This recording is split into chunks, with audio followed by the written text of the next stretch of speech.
How about now?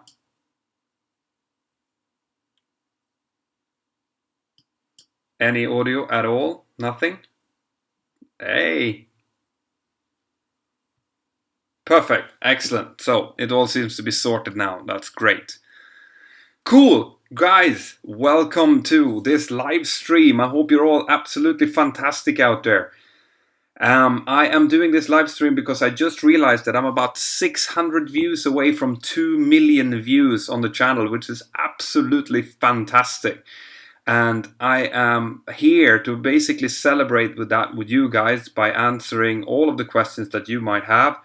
I'm here for you guys. I just want to share this moment with you because for me, it's absolutely fantastic. I started off like everyone else with almost no subscribers. We're almost 29, well, we're 28,300 at the moment, and the channel is just growing. So 2 million views, absolutely fantastic.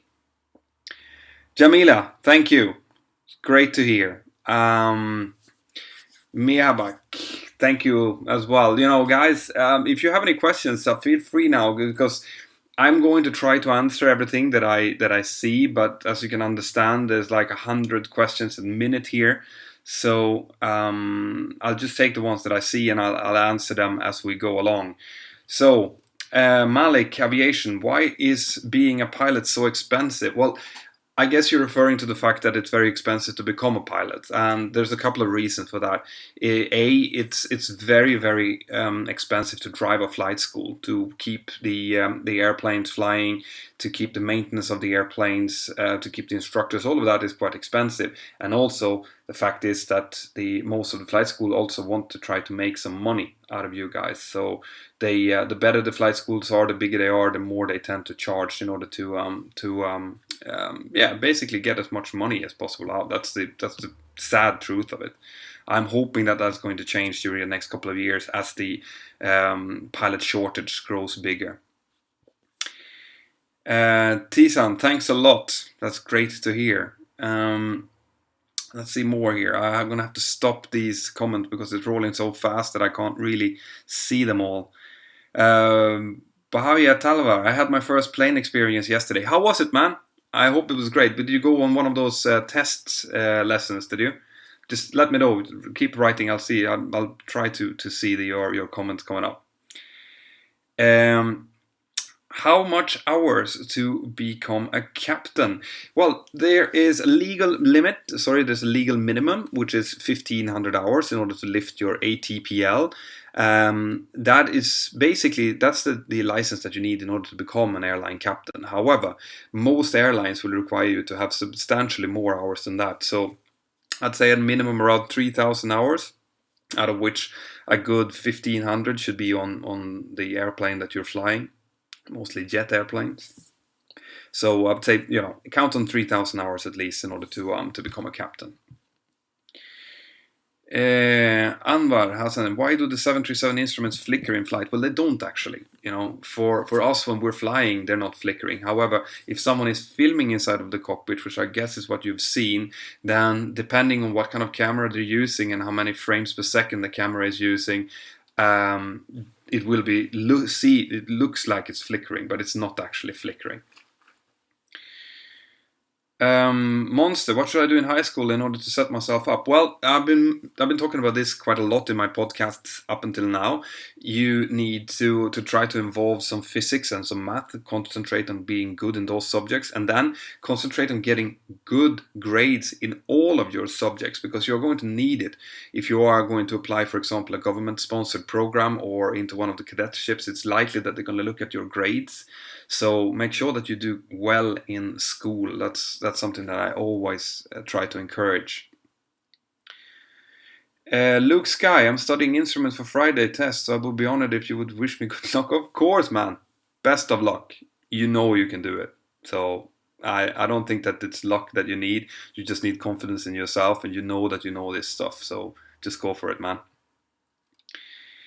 Corporate pilot, how do pilots prevent and get over jet lag? Well, there's a couple of techniques for that. In my case, it's not really applicable because I only fly within 1 or 2 time zones. So for me, I never get jet lagged.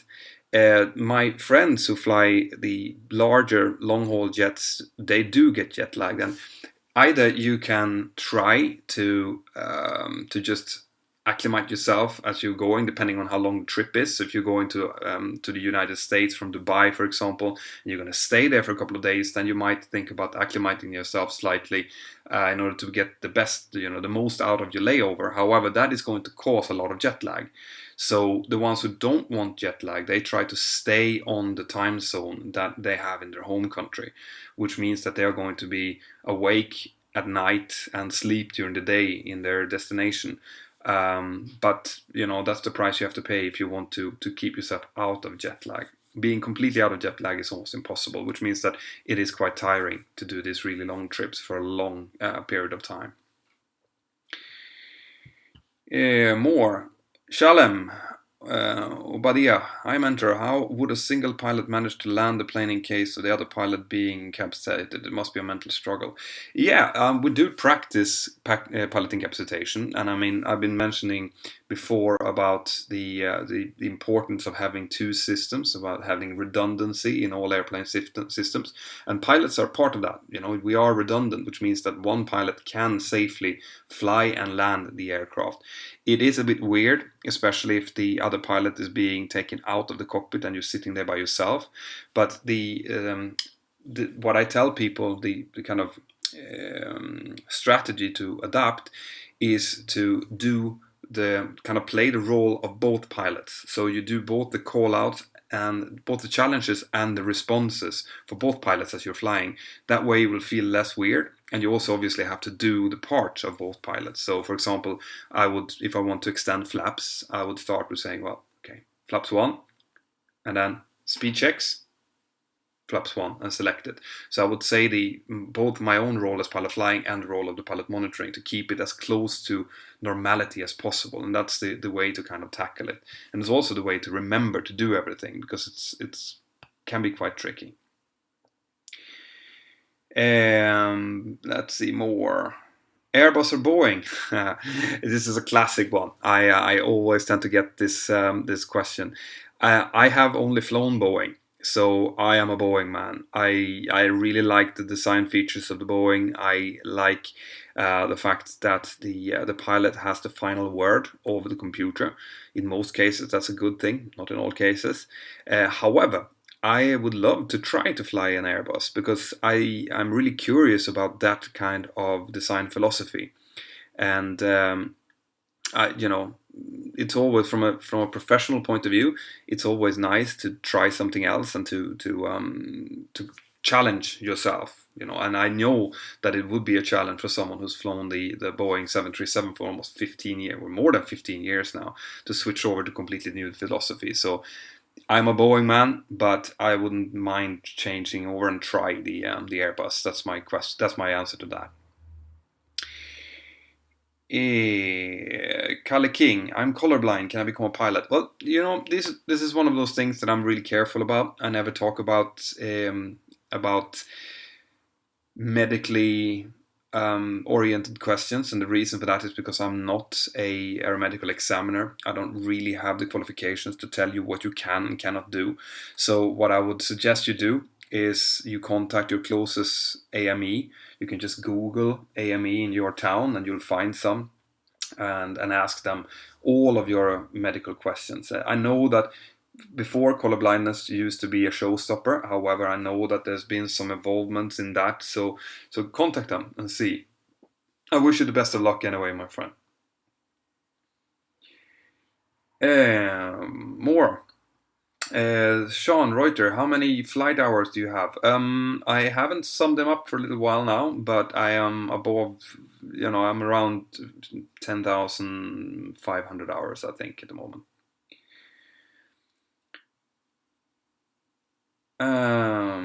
Let's see.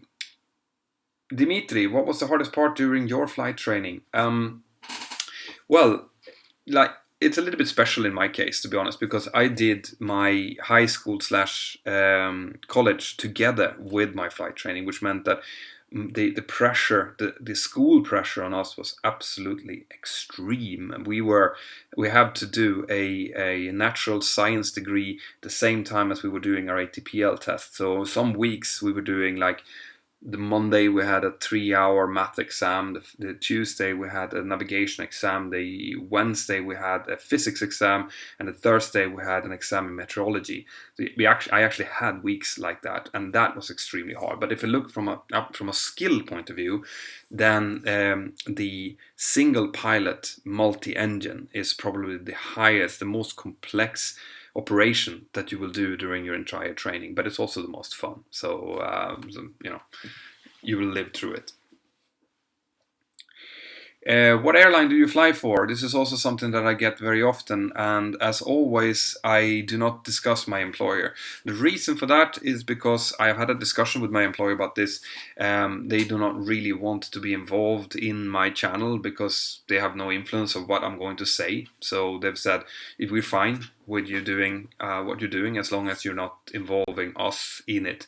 So I do not discuss my employer out of respect for that, basically.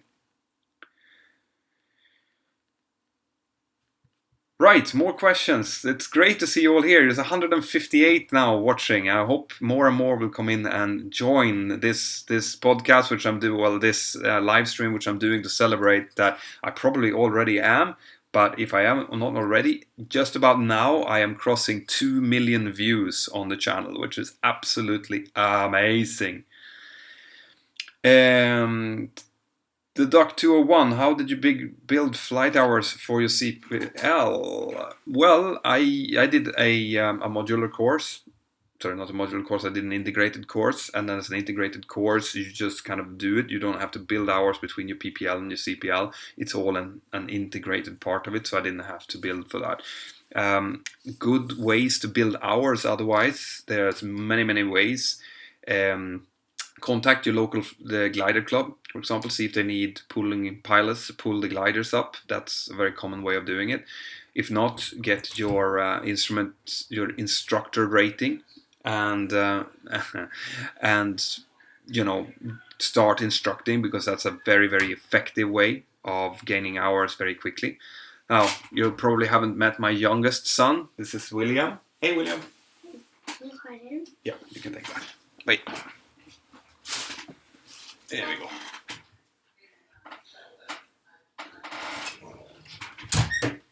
Yeah, so that's it. Get a flight instructor license and become an instructor. That's a very effective way of building hours. Otherwise, things like there's fire surveillance. Normally, most countries has it, which you can actually get a little bit paid, or even at least get flight hours for free.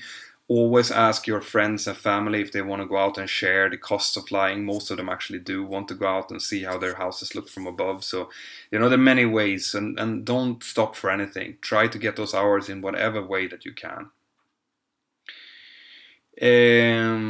What do you think about home flight simulators? Are they useful to become a pilot? I actually did a podcast on this. It was almost a year ago now, if not even more.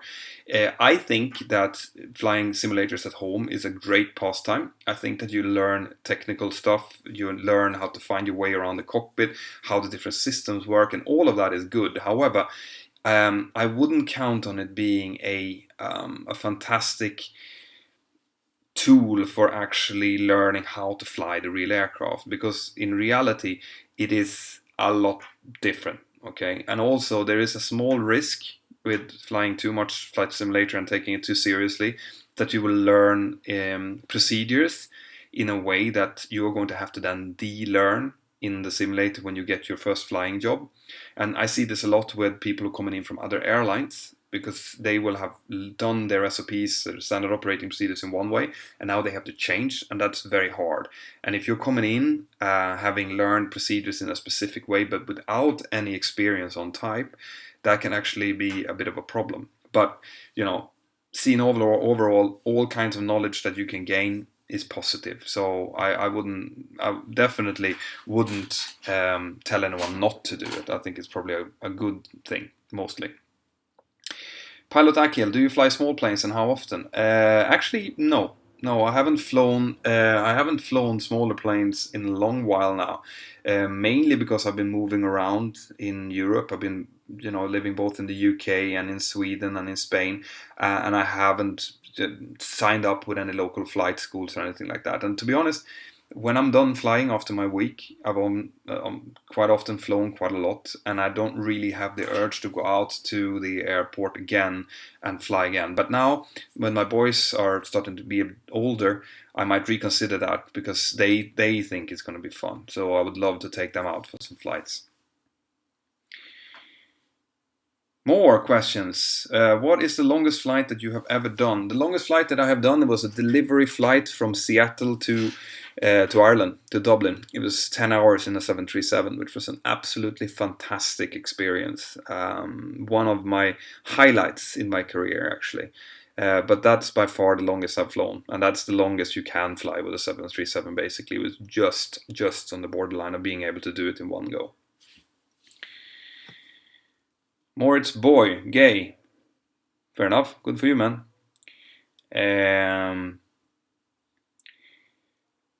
Bootleg. Bootleg Bernie. I haven't seen you in a while, man. If you're delayed, is that considered overtime? That depends on the airline that you're working for. Some airlines you will be paid on scheduled block times. Some you will be paid on actual block time. And some you will just get your basic pay, and that's it. So in most cases, delays do not qualify for overtime, because basically we don't get paid less when we get home early. So normally we don't get paid more when we get home late either. It's part of the job, so to say. So you might get extra paid in some airlines, but I would say in most airlines nowadays it's considered being part of your role.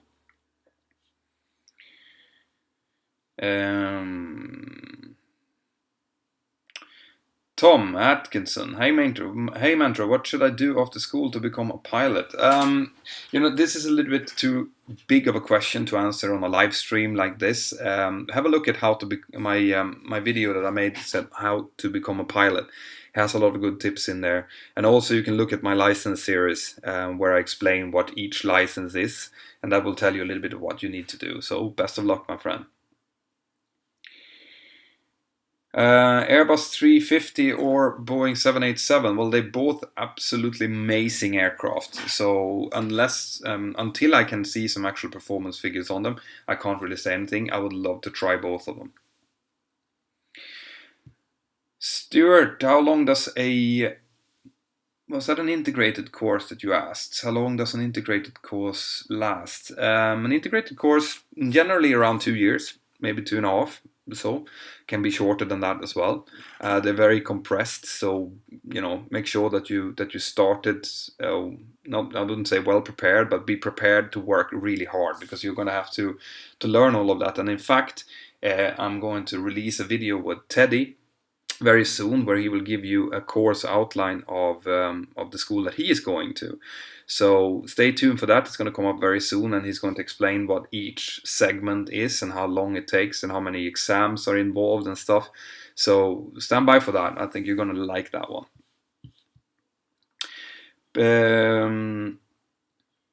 So Aiden Games 123. How often does something go wrong in the cockpit? Anything from like not setting something correctly to a full mayday.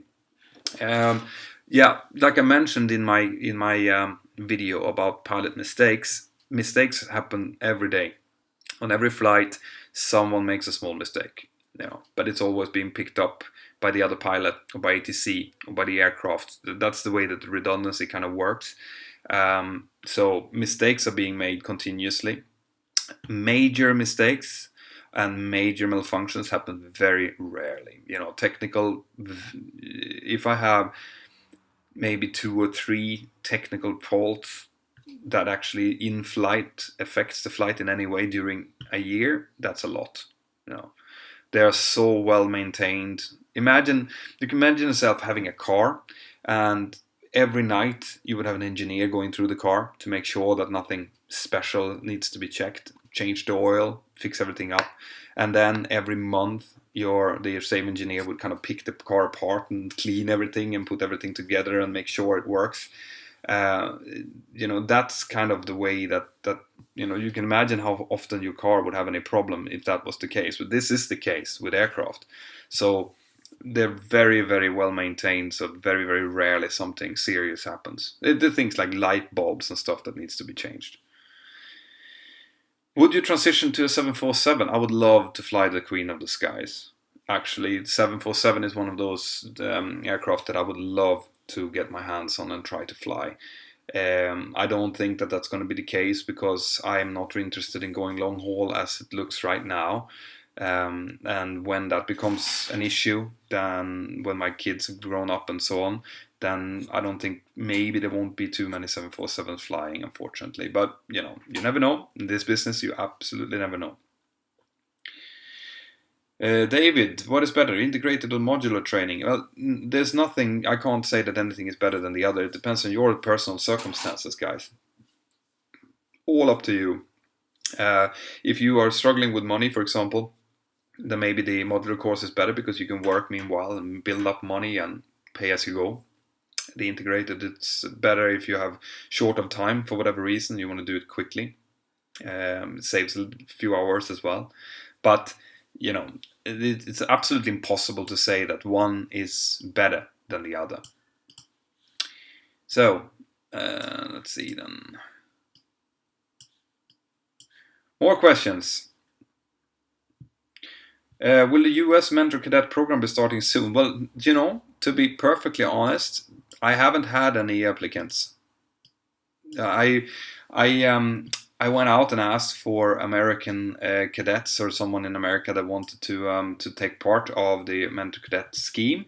But so far there has been precious little responses. So if you are one of those, if you think that you're in that part of your training and you would like to show everyone and help everyone out and stuff, and you're in the US doing an FAA training program, then contact me on mentor.pilot@gmail.com, because I would love to give more information to my American viewers. I know that there's a lot of you out there from the US, and I would love to do more for you. And also, if you're a flight school that's watching this, I'm actually very interested in going over to the US and visiting one of you, doing a bit of show from there. So if you hold a flight school or whatever over there and you want me to come over and have a look, then just contact me on the same email address, mentor.pilot@gmail.com, and we'll see what we can do. There's plenty of stuff coming up, by the way, in the channel. I have loads of stuff coming, and there's something really exciting very, very soon for all of you. Which brings me to another point that I want to make. There's a lot of you guys who has downloaded the Mentor 360 app lately, which I'm really grateful for because it helps me to fund my next project. I'm going to do more stuff with the Mentor 360 app. I'm not going to put more videos because I can't. There's another project for that. But I'm going to do some courses and stuff. We're going to be discussing the exercises, and I'm also going to do more competitions. So I think tomorrow I will probably be announcing a new competition based on the Mentor 360 app. So if you haven't downloaded it already and you want to partake in that competition that's going to come up, then go in and download it now. Because there will be much more use for it. It's not just an app that you watch and then you don't watch it anymore. I want you to go in, I want you to check the briefing videos for each of the exercises, I want you to watch the exercises closely, and then I'm going to ask questions on the exercises, and we're going to do stuff like that to make it more worth for those of you who have already gotten the app. And I hope that you're all happy with it, by the way. More stuff. So, let's see. I'm missing all of my... There we go. There you're all back. YouTube is making it hard for me to follow all of your comments. So, Mehak Mentor, I'm planning to learn my flight training. I'm confused. Should I learn how to fly a Cessna or a Timon aircraft? Okay, this is actually a very good question that I'm getting quite often. Does it matter which kind of aircraft you're doing your initial training on? And the answer to that is a no. It does not matter which aircraft you're doing your initial training on, providing it's a safe and well-maintained aircraft. It doesn't matter if you do it on a Cessna, on a Diamond, if you do it on a Buccaneer or a Skyhawk. It just does not matter, because you have to learn the basics, and the basics you learn on one of these schooling aircraft, they're all more or less alike in this, and it's going to be very different when it's time for you to go into an airliner anyway. So sure, if you can try to fly something that has EFIS in it, it's probably good, because you're gonna it's gonna be easy transition. But then again, it's nice to have the basic T formation with the old instruments as well. So don't worry about what kind of aircraft it is. As long as it's safe and well maintained, it doesn't really matter.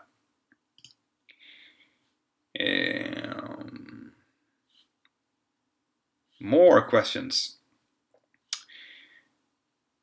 Keshav Sedov, if you've done bad in your subject, can you be a pilot? Yeah, I mean, you can. However, I keep stressing how important it is for you guys to concentrate on your schoolwork and to do well in school, and it is really important. Not only because you're going to need some of your grades to get into one of the better flight schools, but also because you're going to need to understand stuff in order to be able to comprehend all of the ATPL theory. Like, there's loads of physics and math involved in things like navigation, performance calculations, meteorology, things like that. If you don't understand what you've read in school, it's going to be much harder to get through your ATPL exams. So that's why I keep telling you guys, make sure that you study in school. You never know when you're going to have to use it. Let's see. How difficult is it for a young person from Russia to get a flight school scholarship? Money is an issue. It always tends to be an issue. The flight school scholarships, there are different all around the world. There are some, for example, some governments like Sweden and France, for example, that gives out government-sponsored programs. I think Finland and Norway are starting with that as well. In those cases, you generally tend to have to be from one of the country or neighboring countries, and you have to speak the language. But it's all different, so it's impossible for me to tell you that this is the way you have to do it in order to get a school like a flying scholarship. You're going to have to figure that out and look through and research online and see what kind of scholarships are available, and then see if you can get it or not. More questions. Jesse Wilder Magic. Is it too late to start flight training for CPL and an ATPL at an age between 27 and 30? No, it's not. Not at all. Don't worry. Some flight schools say that you probably shouldn't start after 35, but they are only referring to things like, the financial burden of actually getting your license at an age where you don't really have time to maybe earn it back, and things like that. But age, I did a flight test on a cadet that just started. It was 45 last week. I met a guy, which I did a video on, who was 54 and still a first officer, had just started and was about to start his command training in a year or so at the age of 55. So don't worry, to make sure that you have everything ready. Make sure that you're mentally ready and that your family is aware of what's going to happen. That's the most important things. Ellis Malone, do you use Pythagoras and trigonometry? Well, not me, not when you fly the 737. You do it in some cases, but very easy, very like computations of crosswinds, corrections, things like that. A bit of Pythagoras there. But in flight school, you will use it, definitely. Leon Biggs, will the license cost a lot of money? Yes. And generally, the cheapest I've seen is around 45,000 euro, and then it can go all the way up to like 140,000 euros. So yeah, it can be very expensive. Victoria Greco, have you watched Solly? No, I haven't. I haven't had a chance yet. I would love to though, but I have to. I don't want to see it dubbed into Spanish, so I want to get to a cinema in the UK, for example, or get it when I get it on Netflix. Kalle King, can you do a full flight video? In the real aircraft, no, not as it stands now. Not unless one of you out there have a 737 and can let me do it in your 737, because my airline will not allow me or anyone to film in flight. However, I do have some other stuff coming up that I think you're gonna like. Stephen Carter, how do you become a captain? You become a captain by staying in the same airline, building up your flight hours, building up your seniority, and building up your skills. And then eventually, either if you have a seniority system, you're going to have to wait for your turn, which might take many, many years. If you don't have a seniority system, when you have the hours and there's a need for a captain, they will do several tests for you to make sure that you are suitable. You will probably do an interview, and several steps later you will be accepted into training, and then you do the training, and then you do the tests. There are always tests in this line of work, and if you're successful there, you will then be allocated a command. So it's a long process. Tian Franken, why did airlines go so sensitive after 9/11? Well, I would think that that's a little bit obvious, since before 9/11, no terrorists had used airliners as a weapon, and after 9/11, everyone suddenly realized that that is a real threat. so that is what caused them to become much more restrictive after 9/11. Bosco, hello to you from Spain as well. Hi Mentor, how many companies are hiring 200 hours nowadays? Quite a few actually. In Europe there are at least 2. I know that Ryanair is hiring a lot of pilots at the moment. I know EasyJet is doing as well. Norwegian as well. I'm not sure exactly what kind of hourly requirements they do have, but they're going down as the global kind of pilot shortage is starting to churn through. Yassine Bukhara, have you ever been to the Netherlands? Oh yes, I've been flying into the Netherlands many, many times. More questions. How do you become an executive jet pilot? Well, you get your licenses and you apply for an executive jet job, and if you're lucky, you'll get one. Or maybe you know someone that has a private jet that you can fly for, or you fly for companies that do executive jet hiring. Tristan Merkin, is it true Ryanair is not recruiting UK British pilots? Not that I'm aware of. There are lots of rumors out there about loads of different things. Don't listen to rumors, guys. Just apply if you have the papers, and that's it. Unless there's something absolutely written.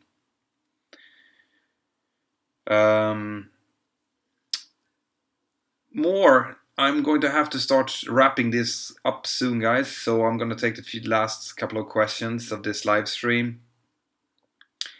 Do you know any good books? There's loads of books. I assume you're referring to flight training books. Handling the Big Jets is a favorite. Then I always tell people that if you want to prepare for your flight training and you can't wait to start, get the PPL material if you haven't started already, because that will give you the foundations needed for your PPL theory, and that's going to help your flight training, and it's also going to soothe some of that flight bug in you. Mohammed, hi to you from Spain. On average, how long does it take to do modular training? That is a very hard question to answer, because that's a little bit like asking how long is a rope. It depends on you. It depends on how long, how much money you have to complete your training, if you can do it in one go, or if you have to take it, like the name says, in modules. So that can take anything from 2.5, 3 years, just like integrated training, up to 5, 6 years, something like that. It is limited by the time that you have to lift your license after you've written your ATPL exams, because you have to be able to lift your CPL within a certain time frame after you've done your exams. Right. Would you fly for Aircarrillo, and why? I don't really know that company, so I can't really say, but I'm quite happy where I am right now, so I probably am not going to change company.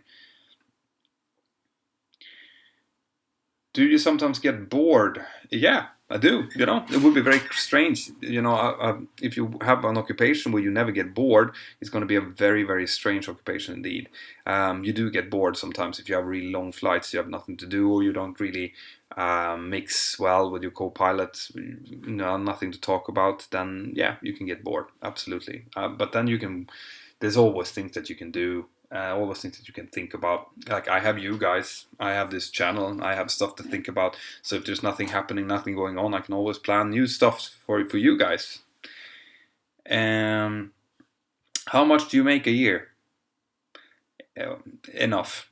It's a good job from that perspective. Once you start reaching up into to captain salaries and things like that, I can't obviously give out how much I earn, but it's enough to have a decent living, to kind of sustain the family life and to have some fun on the side. So it's a good job.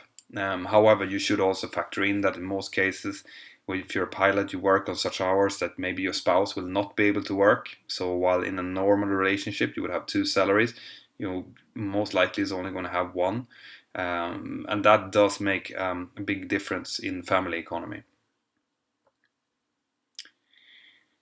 Where are you now? I'm at home.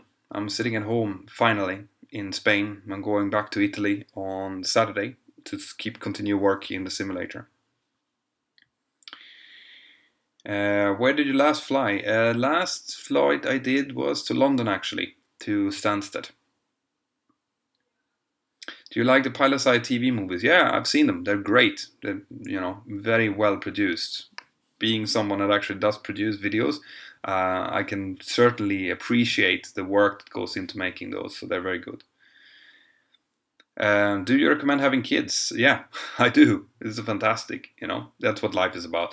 Literally, guys, being a pilot is great. Having a pilot job is fantastic. But what you really have to realize is that what's really important in this life is going to be your family, the people around you, your friends around you, how much time and how much quality time you can spend with them. So being a pilot is one of those jobs that if you're careful, you can find a job where you can spend a lot of time with your family and have a fantastic life. If you're not careful, you can end up sitting in really fancy hotels wishing you were somewhere else. So just be aware of that, guys. Don't hold off having a family because you're focusing on your career too much, because it's one of those things that you are likely going to regret when you're older. Right, guys, I am going to start wrapping this up. Once again, I just want to remind you, like I said, that there will be more competitions coming up based on the Mentor 360 app. So if you haven't downloaded the Mentor 360 app yet, then do it now, because I will be doing more stuff. We're going to be doing courses. We're going to be talking about the exercises that are in there, how to do TCAS, Cat 3, the rejected takeoff, evacuation, stuff like that. And I'll be asking you guys questions based on the briefing videos and the videos inside. So the ones of you who have got the app, you've already got access to this. The ones of you who haven't got it, then you can still download it before I start this work. So get it done now. And this is just a soft start of the new project that's coming up, guys. So what we're going to start doing now with the Mentor 360 app is going to have a continuation in my next project, which I'm going to reveal very soon. But just stay tuned, guys. Once again, I think with this live stream, we have now passed 2 million views on the Mentor Pilot channel, which is an absolutely fantastic thing. And I have to thank all of you for the time that you spend in front of the TVs, in front of the videos, in front of your mobiles, in front of your computers, listening to me, asking me questions, because this channel would not exist without you guys, without your support.